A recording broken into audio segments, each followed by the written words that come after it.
Сәлем достар, менің каналыма қош келіпсіздер. Бүгін мен сіздерге осындай дастарханның сәнін келтіретін әрі дәмді, денсаулыққа пайдалы, жасалу оңай қызылша салатының рецептімен бөлісетін боламын.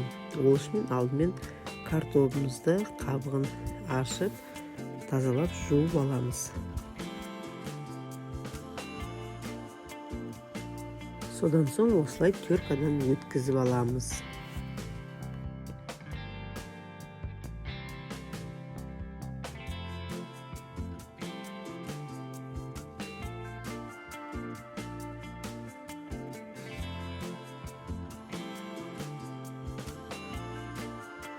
Барлығын өткізіп болғаннан соң салқын сумен жақсылап жуып, содан соң суын төгіп, осылай құрғатып аламыз. Картоптарымызды құрғақ майлықтың үстіне жаямыз. Мен салфетка жайдым, салфетка жаюға болмайды екен, өйткені салфетка езіліп кетеді. Сондықтан сіздер мата майлыққа жайыңыздар. Осылай бетінен салфеткалармен басып, біз суын жақсылап кептіріп аламыз. Содан соң майды қыздырып, қуырып аламыз. Қуырған кезде орташа отқа қою керек.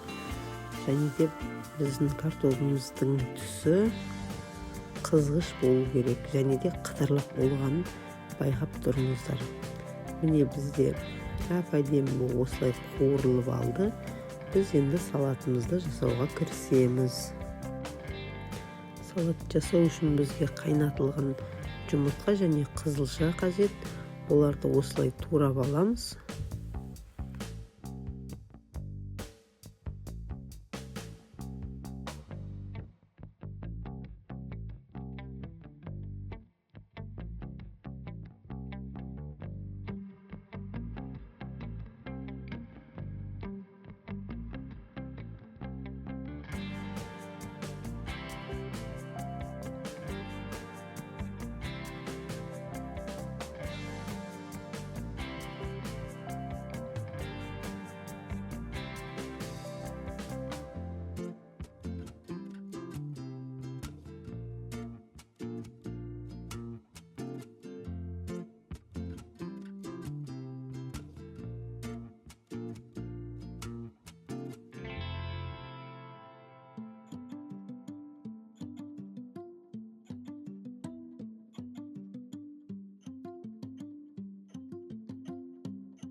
Жұмыртқа мен қызылшаны турап болғаннан соң біз осылай қуырылған картоплымызды саламыз, және де майонезді салып, жақсылап араластырамыз. Егер майонезді қаласаңыз көбірек салыңыз, қаламасаңыз азырақ салыңыз. Мен 2 ас қасық майонез салдым. Барлығын араластырып болған соң бетін жауып, біз оны 10 минутқа қойып қоямыз, яғни жақсылап бір-біріне сіңу үшін. Содан соң ыдыстарға салып, дастарханымызға қоя берсек болады. Жаңа қуырылған картоплымыздан азырағын біз бетін сәндеуге алып қаламыз, және де оның салатты салып болған соң бетін сәндейміз.